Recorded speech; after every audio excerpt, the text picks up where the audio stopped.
Welcome back to IGN's History of Awesome, a year-by-year breakdown of the most important movies, TV shows, and video games that shape pop culture. 2013 saw the release of two shiny new consoles, the PlayStation 4 and Xbox One, but last gen wasn't done yet because Bioshock Infinite, GTA 5, and The Last of Us were blowing gamers' minds. Over in Movieland, gravity left us breathless, and The Last Son of Krypton returned to the big screen in Man of Steel. It's a bird, it's a plane, it's History of Awesome.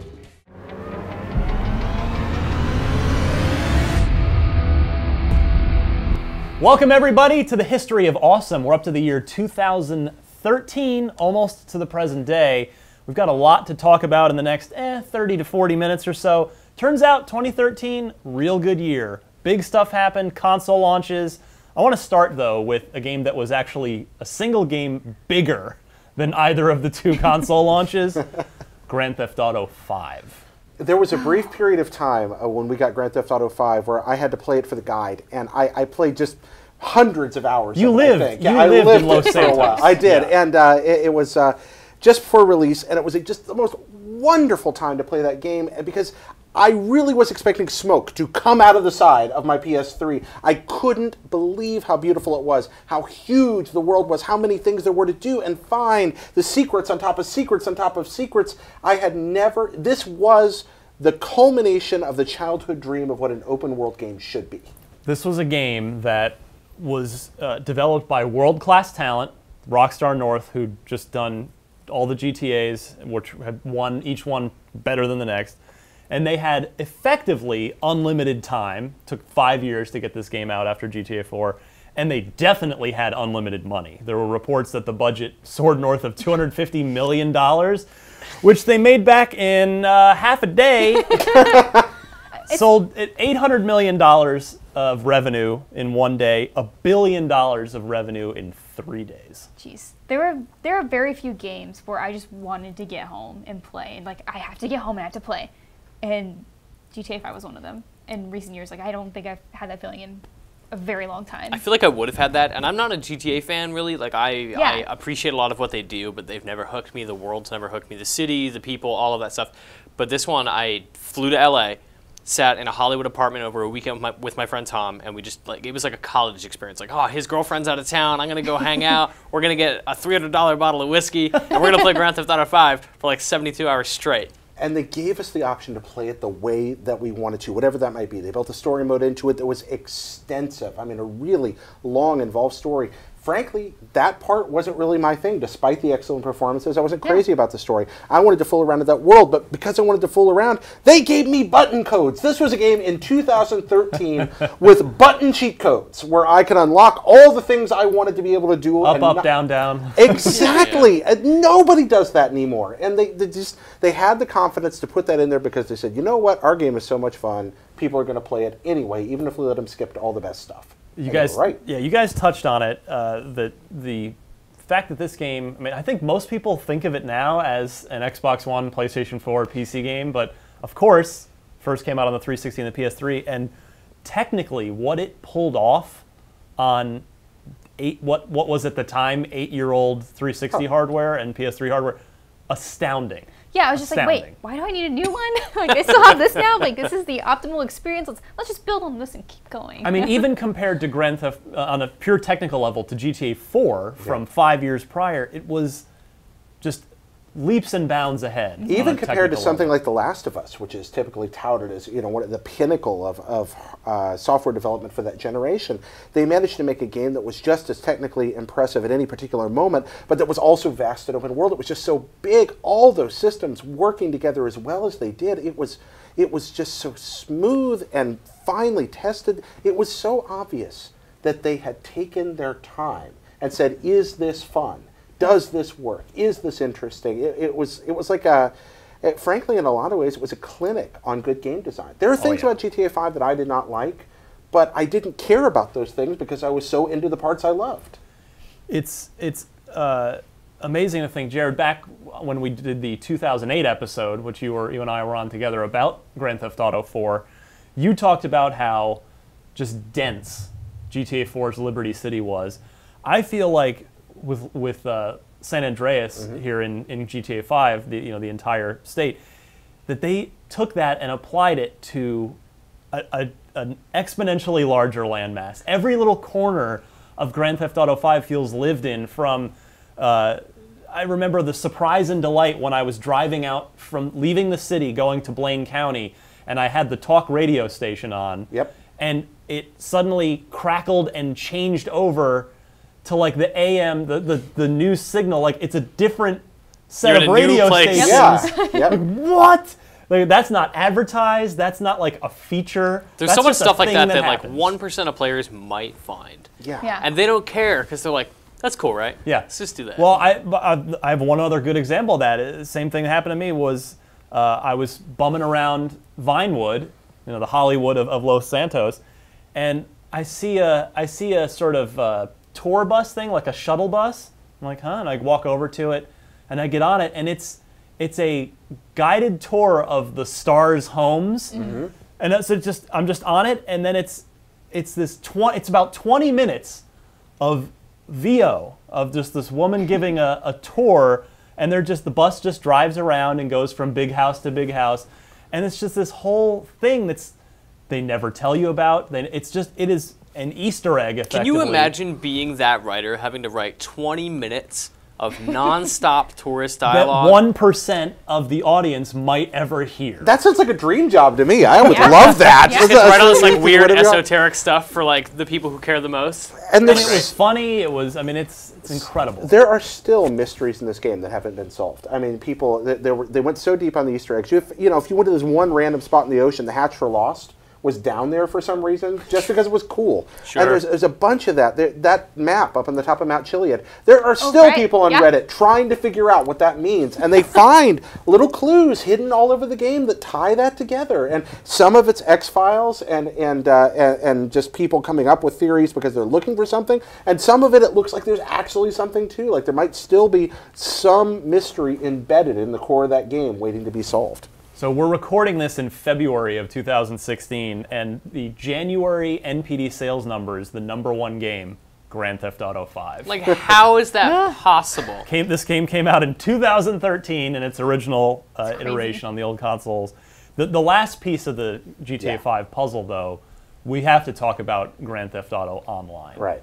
Which did not begin awesome. No. But It was real bad. But it became awesome. Guys, I really liked playing tennis, though. Okay, at the very beginning, I Yes, loved playing tennis. high five. Play tennis all the time. Or golf. Golf, Yeah, really good golf game. I'm super down with that. Occasionally a round of darts, even. Yeah. But It is a capable tennis game inside of Grand Theft Auto 5. no, but GTA O became spectacular. I mean, they have supported this game for free for more than 2 years. Correct. They created a next-gen version of GTA 5, and they've built on that, and they've just kept releasing quality free DLC for this thing that lets you do all kinds of nifty things. Keep it from getting stale, and it Highlighted by what, Jared? Online heists, my friend. yeah, okay. Online heists. Which we waited a year for, but proved to be worth it. I mean, 4-player Yeah. multi-mission threads Yeah. that were eminently replayable, that were funny, that were interesting. There's the bank robbery. There's what I believe it's 4 of them or 5 Yeah. of them. I think 4 that- plus the little training thing, if I remember right. Just an unbelievable thing and they've set the bar so high. It's how you do free online content right. Oh, It yeah. really is. Yeah. It's a good example of that. So one of the best games of all time. I don't think even 2 years out we can say that. I would say that. 2013 also brought us the launch of 2 consoles. Let's start with the PlayStation 4 launch, just because it launched a week or 2 ahead of the Xbox One. PS4 launch, how it was almost a perfectly executed console launch in the sense of from the messaging to the price point. Almost every from facet moment of it. one, right? Like from the minute they announced the console In February of the same year. Exactly, right? Like from minute one, it was games. Like they didn't muddle the message with entertainment and all-in-one whatever. They were very, very focused on this is for you. This is the thing you want. Now we're going to give you 1 billion games that you can play on it. And it's carried on 3 years later. That's still the message. And then a new DualShock.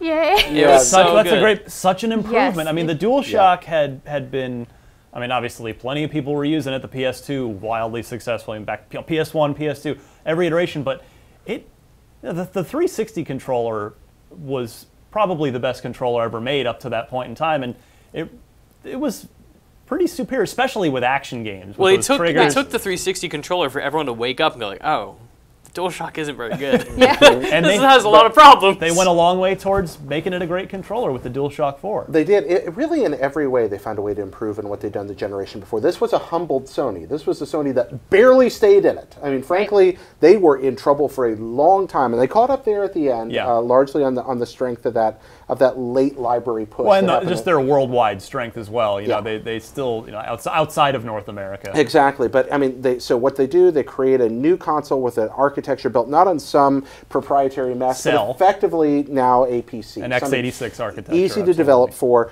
great controller, a nice streamlined console, huge indie support, improved PSN, absolutely wonderfully streamlined UI experience compared to that mess they'd had the generation before. In every way, they had learned their lesson, and the messaging was just on point. Also, it did not hurt that they had a reasonable price tag right off the bat, which had been one of their key mistakes the generation before. You could walk out and buy one of these things for $400 at the beginning. Also, out of the gate, at launch, their biggest and best game, Resogun, was free.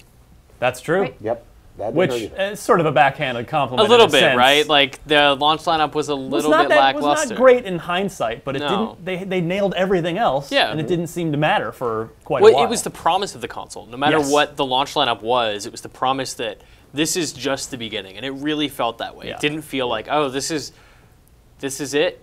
Okay, like, it didn't feel anticlimactic, even though it might have been a little bit. And how wise to march, what was it, 50 indie developers up on stage and just be like, guys, there's gonna be software for this thing. We're gonna, just hang around, don't worry, stuff's coming. And they did kind of fill those gaps during that first few months with all kinds of small but interesting games that were highlighted. They were marketed. They were given great publicity, and a lot of them were a lot of fun.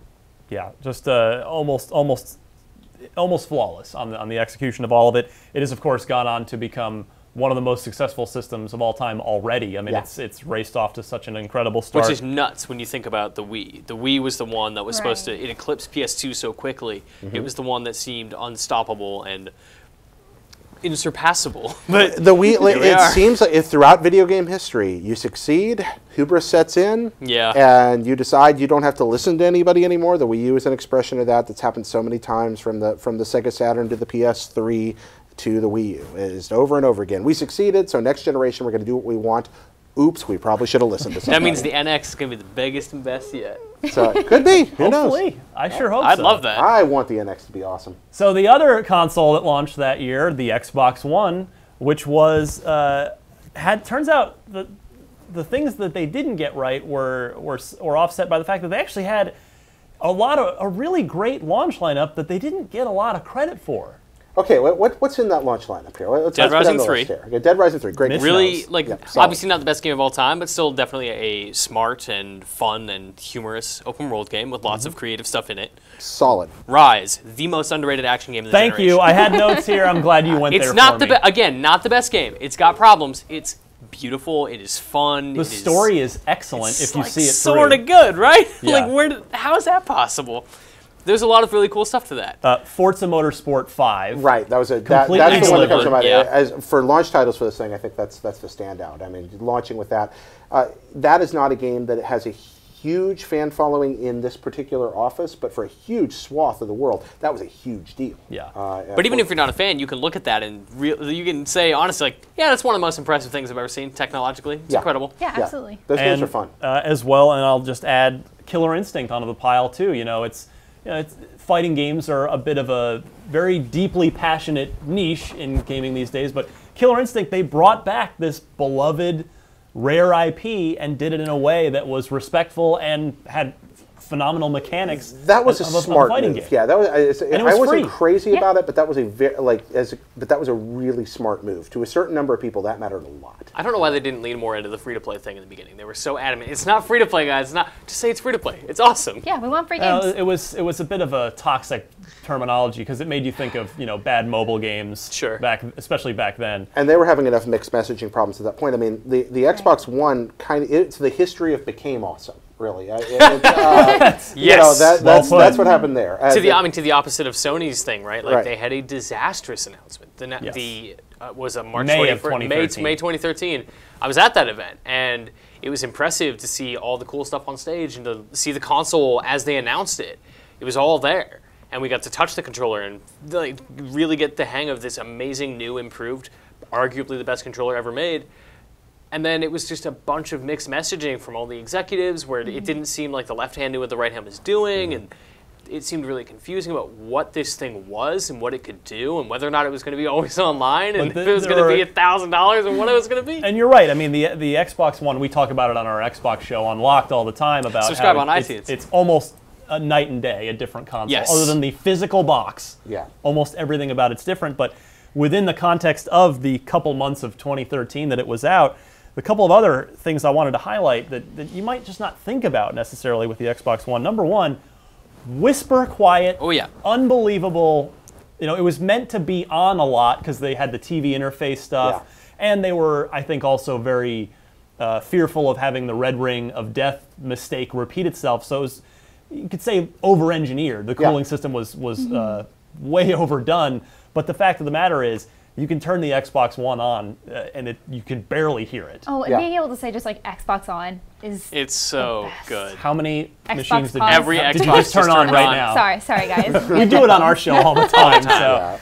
And then the other one, the big one that I just don't think the Xbox One gets enough credit for, is following the success of that incredible Xbox 360 controller. The Xbox One controller, I'm going to say it, I think it's the best video game controller ever made. They fixed that D-pad. Particularly, I mean, now in 2016 and 2015, we have the Elite, which I guess is out of bounds for the context of this show. But the Xbox One controller is phenomenal. I could finally think about playing Bionic Commando. That's what it was. that D-pad was. But the ergonomics flawless. The thumbsticks had been improved over the already excellent 360 ones, with some extra texture and grip.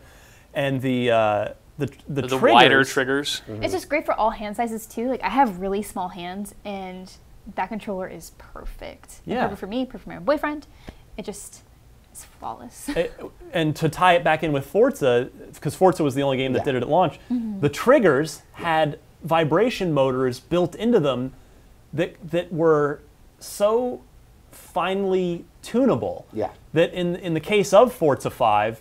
You could get on the brake. If you got on the brake hard, you'd feel the brake grab via the left, like a pulse in the left trigger, and then you could feel like the transmission shift gears, like with a subtle little blip, which is amazing. That's not just incredible. That's not a small thing. Incredible. That is so inherent in the way you're going to play that game. It's only a shame. Respond. Yeah, it's only a shame they haven't been used more. But no, I am first and foremost a PC gamer, but I use an Xbox One controller to play PC games, and I love it. While they are AA batteries, the trade-off is the battery life is fantastic. Really good. Just dwarfs the DualShock 4 battery life. Just things that the Xbox One doesn't get enough credit for. I think that's right near the top of the list. Just a fantastic system that continues to get better and better.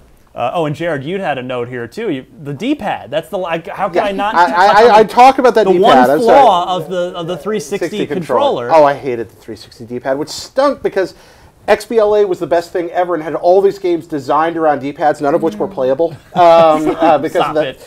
And that meant a lot to me. I was like, thank you guys for listening. Thank you so much for seeing them just put so much TLC into that. It's a great controller, but it really did open up a world of possibilities because sometimes you do want that precision 8-direction control for certain kinds of games. Absolutely. And they found ways to use that since the release. I mean, that thing has grown into a spectacular way to play video games. A spectacular video game of 2013 came earlier in the year. In fact, came over the summer. Summer is a time when we're not used to getting any video games, let alone really, really generationally good ones. The Last of Us on PlayStation 3, June of 2013. Sort of an incredible footnote for the PlayStation 3, right? Yes. Yeah. PlayStation 4 announced it. Yeah. PlayStation 4 announced in February. Last of Us coming out, and I think it was June. Yes. So the expectation was, okay, this is Naughty Dog. It's going to be fantastic, but that PlayStation 4 is coming. And this, like Grand Theft Auto, made you think, like, how do video games get better than this? Like, what are they going to do with these new machines that's better than this? It won IGN's Game of the Year for 2013, narrowly edging Grand Theft Auto 5. I voted for GTA, but I don't begrudge The Last of Us winning. That's how good that game was, and that's how close the race was here in our voting. Well, they're two completely different game theories. You know, GTA 5 is one of the best expressions of open world gaming ever, but The Last of Us placed you in a extremely narrow, almost linear path. And to the point that you're dramatically and emotionally involved with a long, complex story and it spans 4 seasons. Exactly, and these characters you get deeply attached to. But you actually, turns out, to the point that it becomes sort of the crux that the game swings on, you don't have any power to make decisions. You're just there. One of the best feelings for this game. I have problems with anxiety, and so it was hard for me to play The Last of Us because you are so powerless. Yep. And it just... the world is like coming in on you, and they convey it so well. It's like the best Silent Hill game ever made. Yeah. Oh, that's so good. Weird. I love that you said that. That's fantastic.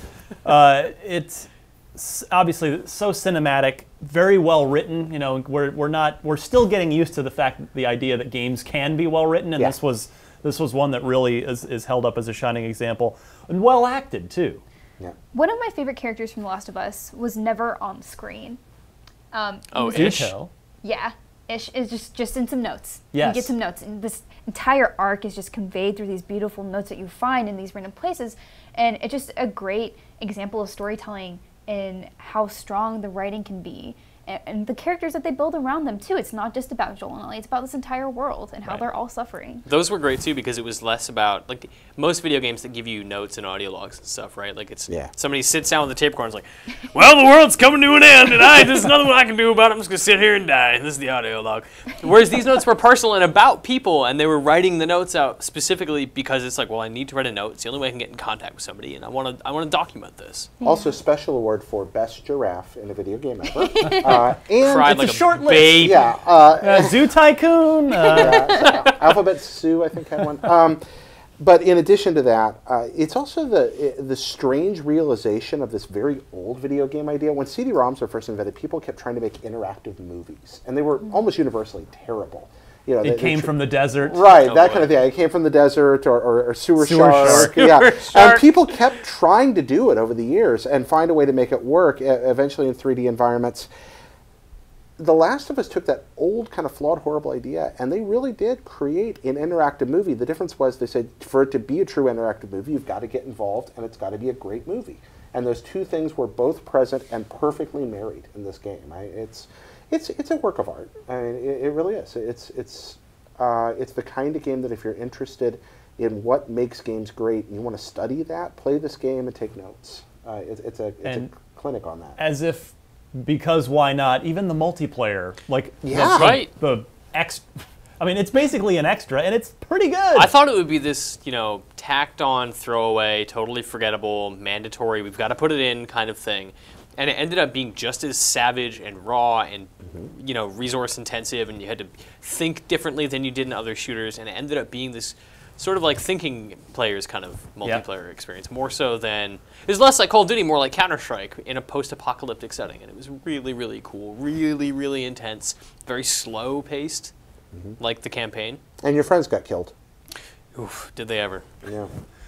Winding back a little further earlier in 2013, a game I reviewed everyone had been looking forward to this, and that was Bioshock Infinite. Oh, man. 5-year wait between the original Bioshock and what is sort of, poor Bioshock 2, but, this was the next Irrational Games, Ken Levine entry in Bioshock, and it turned out to be something special. I feel like Bioshock Infinite in recent years has sort of gotten backlash undeservedly. I feel like a lot of people came out and were like, actually, I didn't think the combat was that good, and Elizabeth is dumb, and she's not important. I'm like, I disagree with literally everything you're saying. I thought the combat was incredible. I agree with your disagreement. I think it holds up so well. Yeah, and the combat is just so flexible with what you want to do. Like, how aggressive do you want to be? How close do you want to be? Like, which guns and, like, which powers do you want to use? And it was just so...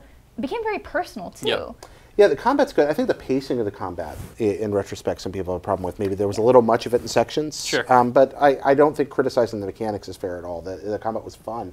Yeah. But moving beyond that, this might be the best example of production design in a game of that generation. I mean, here we have a game where you're in a world you want to visit and explore every last nook and cranny Columbia. of. Because Columbia is strangely familiar, but utterly alien and terrifying. Oh, the journey to Columbia is one of the most memorable scenes I've ever experienced. God, I just want to go back and play this game. I know, right? No, It's just like, oh, I'm like mentally, I'm running Oh. through it from start to finish. I'm like, I remember that. I remember that. We'll be done in about 20 minutes, Mitch. You can go do it then. I think, though, Mitch, you did raise a great point at the beginning that you've mentioned the backlash. I've seen a lot of places. I do think that's going to swing back, and this is going to be one of those games 5 more years from now. People are like, wow, that was a lost classic. Yes. And it got a lot of attention when it came out, but that backlash isn't deserved. This is actually a really neat game. Yeah, I Jared, think talk to me about metaphor in this game.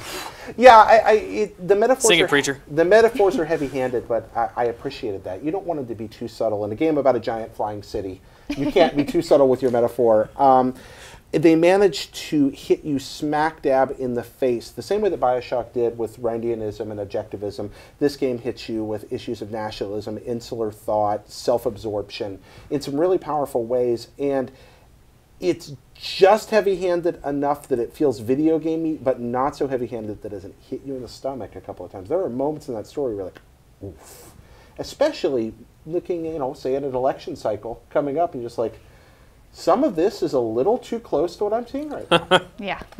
It's pretty poignant. Well, I don't know if we want to talk about the ending, because I don't want to ruin it for anybody that hasn't experienced the game it's yet, but so good. very powerful. Yeah. Right? I mean, just a potent ending that was a gut punch in the most friendly, welcome of ways. Well, I think it's that way because it comes off of probably the biggest and most exciting fight sequence in all of Bioshock. This enormous, terrifying, different kind of fight on a larger scale than you're used to, and then to pump the brakes really, really hard and say, okay, stop. Now we're going to do some emotional stuff, and it's really going to hurt. And it works. There's always a lighthouse. Mitch, welcome to the Mitch segment of History of Awesome. Mitch and Miranda time! Yep. The rise of Dota and League of Legends. Yeah. Oh, man. Jared and I are going to sit back while Miranda and Mitch tell us about how this was the year that it just really took off and became the new hotness in games. So Dota 2, the first Valve game since Portal 2. It had been in development since 2009, the same time League of Legends launched. So Valve was very obviously aware of what was happening. Riot was made up of a bunch of old Dota modders. And you can tell. It's super clear. Very many crossovers. Yeah, they sort of just went like, oh, that was a really good idea. Let's do that in a new game. And it works, they feed each other. And Dota 2, when it launched in 2013, after being in beta for a long, long time, came out, and it was a very different game than League of Legends. Yeah. Not only in terms of structure, but man, it is the freest free-to-play game of all time. Everything is free. You can access anything you want, except for the hats. Right. It's all about cosmetic items, right? Yeah. So you can download this game for free. You can play every hero in the game. You can play every mode for free. It's all there, and it's just ready to go. And it's like an inspiration. And I want every other studio to model their free-to-play structure after this. So how much money have you spent on Dota 2, Mitch? $500-something. So, but you clearly have gotten more than your money's worth out of it. How many hours have you played Dota 2? 2,100 hours. Man, I only have 800, but that's wow, still a really? lot. Step up your game. Yeah, I know. I need to. Oh, that just shows that Miranda, with her conservative effort to play Dota, is just so much better than me. I like to play both Dota and League. They are such different games, and whenever they came out in 2013, I think people realized hey, these are not the same. Of course, Dota 2 was in beta for a long time, so everyone knew this. These are not the same. Yes, they're MOBAs, and a lot of people like to compare them together, but strategically, they're so different. It's fun going out to dinner with friends from the office who are heavily invested in playing Dota 2 because it's kind of like going out with people who are really into their church. There's a jargon and a language that I don't completely understand going on there. There are terms and characters and fragments of scripture and stories that I do not grasp. And also there's a lot of talk about how much they tithed. And that's, you don't have to give to be part of it, but you choose to. It is But I mean, I dabbled and thought it was beautiful and went, I will never have the time for this. But good Lord, it's fascinating and beautiful. It brings out a competitive thing in people, I think, that it latches on people who aren't necessarily into competitive stuff, but it brings it out in them. And for me, I played some Call of Duty, I played some whatever, I played some multiplayer stuff, but this, where it's cooperative and it's 5-on-5 and everyone's relying on you and you're relying on everyone, and how you're building your items and how you're scaling your skills and all these things in relation to your teammates and your enemies, it matters. And it's every single match is different. It is impossible that any game of the millions and billions of matches that have been played are even similar. It's also just such a weird and great way to be with your friends. Like in competitive games, you tend to get very angry with each other or frustrated, like within Call of Duty. Which certainly happens with us, Miranda. Yeah, yes, it does. But this is structured in such a way that even our failures are fun sometimes, and we get to learn so much together. And whenever I'm away from Dota for so long, I'm like, hey man, I miss my friends because now I don't see them. And this game even gave rise to the International, an yearly tournament that has, is it still the current record holder for largest prize pool? By it far, is, correct? Yeah. By far. Yeah. Is it something like 18 million. $18 Oh, million. $18 million. Boy, I'm a few years behind, I think. $18 million, the biggest prize pool of all time, which is unbelievable. Crazy. And then a final point on Dota 2. It's fair to say, I think, guys, that this game represented a pivotal shift in culture and attitude at Valve, a company that had made, yes, they'd made Team Fortress 2, but Half-Life was what defined the company, and Portal and these solo experiences that had multiplayer components, but the Valve that made Half-Life is seemingly no longer. It's sort of dead, I think. I think Dota 2, to your point, it's engendered a culture at Valve that is very much, okay, let's update Team Fortress, let's update Counter-Strike, let's invest in these experiences that have millions of people who want to play together all the time. No, you're wrong. There's 100 people working on Half-Life 3. They're all just hidden in a secret basement, and they're down there working on it, and it's going to come out one day when it's ready. That's what I want to believe. Still maintain. You're going to wake up one Tuesday and Half-Life 3 is just going to be out. That would be amazing. You're going to open Steam? What if it comes out through Dota? Like there's just a Easter egg in Dota. So there's more pack courier. Sorry. That would show all of our friends. We're like, Dota's stupid. Like, oh yeah, you gotta play 100 matches before you can play Half-Life 3. 3 years ahead of you. Oh my goodness. Guess so. Let's shift gears quickly. Let's take to the skies with the Man of Steel, Superman, back to the big screen in 2000 and whatever year this is, 13. I'm filming too many of these today. I can't keep up. The Man of Steel. The bright spot of this movie, the Man of Steel himself, Henry Cavill. I mean, that role has been problematic for almost anyone who's ever played it. It's been a great challenge matching up to the bar that I think Christopher Reeve really set cinematically. Cavill nails it.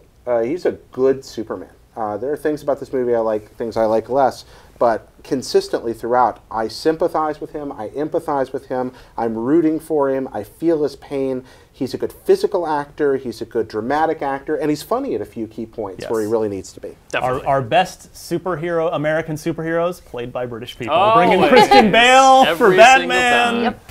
Come on, Ben. But yeah, Come on, Ben.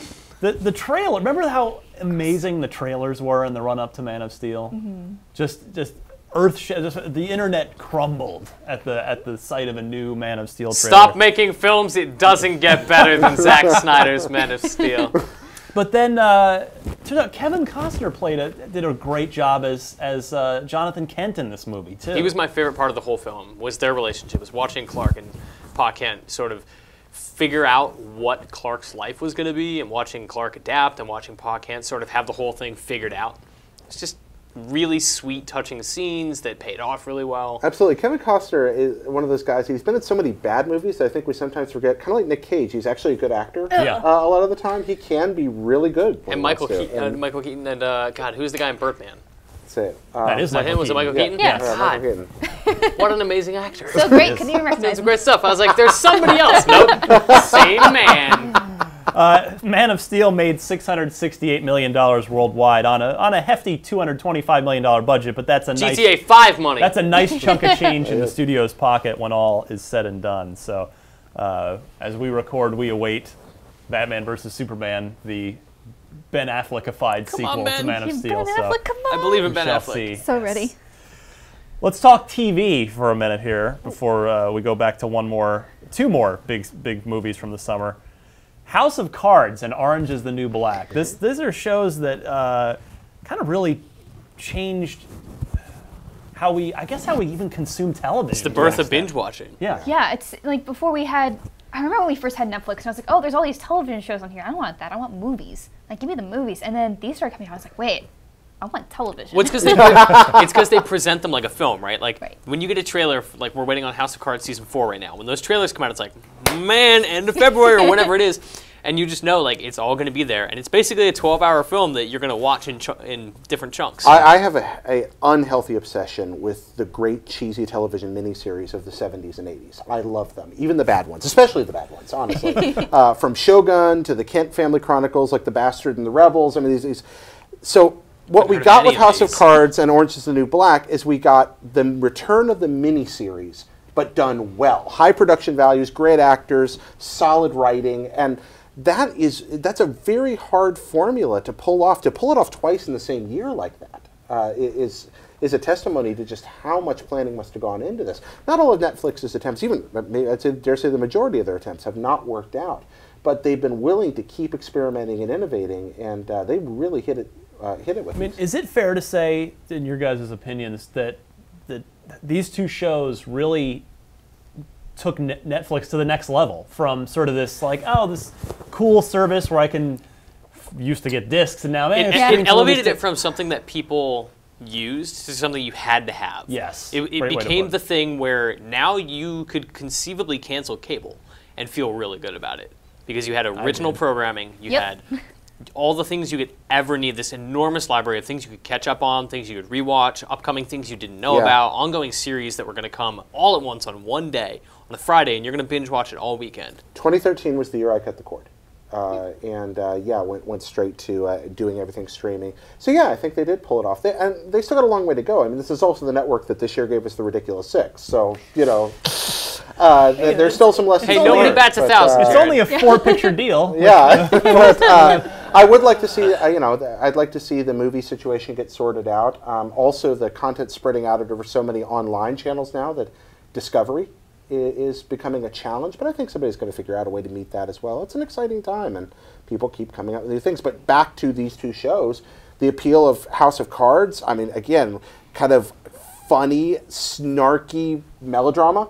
Orange is the New Black, the same thing. Clever twists, things you didn't see coming. Oh my gosh, turn around, she's standing right there. There's a lot of that. It's as old a formula as Valley of the Dolls, but people are finding a way to write it better and package it more slickly. And I think without Orange is the New Black and without House of Cards, you would not have seen Marvel step up and become so heavily involved in Netflix and not relied on this as a service for people to get stuff like Jessica Jones and Daredevil. Good point. Good points all around. We've got a few minutes left. I want to talk Pacific Rim. We went as a group, IGN, to see this, and what fun did we have watching this on a big screen? Kaiju. Good. I've wanted a kaiju movie for so long, like one that sort of took it seriously and wasn't campy, but Del Toro is so good at everything he does that he still has that little bit of sense of humor about it. Like, it's still a little bit silly, but also definitely way too melodramatic for its own good. Like, Idris Elba as the leader of this group of mech-building, kaiju-fighting, international whatever they are, like, genius. Yep, dying of disease, standing up on this thing and being like, giving his Bill Pullman-esque Independence Day speech. This is the movie, I told Angie walking out of the theater when I watched this the first time, this is the movie 8-year-old Jared wanted to make. It's like kaiju and jaegers and guitars and neon lights and giant robots and giant monsters and then, gianter monsters. And then there's literally there's like a power level 9,000 moment in this movie, it's a level 5. It's so, but somehow it managed to not be up its own butt and stay funny. I don't know where that magic line exists where it doesn't start feeling like, it's just as goofy as something like 10,000 BC, but infinitely more likable. And I don't know what the magic button was that made that work. Can anybody qualify that? I feel like every frame of that film, Del Toro looked at it and was like, is this the coolest thing you've ever seen? Yes, it is. Okay, cool. That might be it. That might be it. It made $411 million on a hefty $190 million budget. GTA 5 money. Thanks, Mitch. So it still doubled its cash. And yeah, the sequel's been in development hell for a while. I think it's off now. It was on again, off again. I think it's like off they flipped again, a coin and it just never came down. It's like oh, an NFL playoff game. It's like, the coin didn't flip. Let's do it again. Finally, in the year 2013, none of you have kids, but nevertheless, you're still aware of Frozen. Aware of and in love with. I love Frozen. I love Frozen. So much. One of my favorite Disney movies. I think this is the closest I've felt to my sisters in a very long time. What Frozen did that was incredibly special is that it showed that love between family and especially your siblings can be just as strong as like anything else. Especially with princess movies, it's like, oh, the hero, the guy that must come. Yeah, he must kiss me or whatever. It's like, nah, man, your sister loves you a lot. That's the love. That's the real love. Yeah. I don't know. It was also just, it showed that family relationships are complicated. They're not, everything is not always great. And you are not always going to agree on things. And people aren't always going to think you're on their side. And people who have maybe destructive tendencies are going to succumb to that. And you can try to help them, maybe you can. But there's only so much you can do, right? You just got to be there for them. And that's what it shows. And then sometimes when those destructive tendencies reach out and get to other people, then sometimes helps them wake up a little bit. Also, Disney made an animated musical about an X-Men. And that's really, really cool. Basically. I mean, is it fair to say that this was probably the best Disney animated film in at least a decade? I think a lot of people will tell you Tangled is better. That's hard. No, I like Frozen more than Tangled. There's a couple of places I'd go before this, honestly. Yeah, but I think Paperman maybe the best thing they've done in the decade. That's really good. What is Paperman? You haven't seen Paperman? What is Paperman? Oh, you gotta go watch this right now. We'll talk after. All right. Different topic for a different year. This was the History of Awesome for the year 2013. That's it. We did it. So much good stuff. We're covering every single year. The same type of panel, the same format. We started from 1977. You know why. I don't have to tell you. The best on year. up through the present day of whenever you happen to be watching this. So keep it tuned to IGN for every year of the History of Awesome. Thank you guys so much. Thank you. Thank you.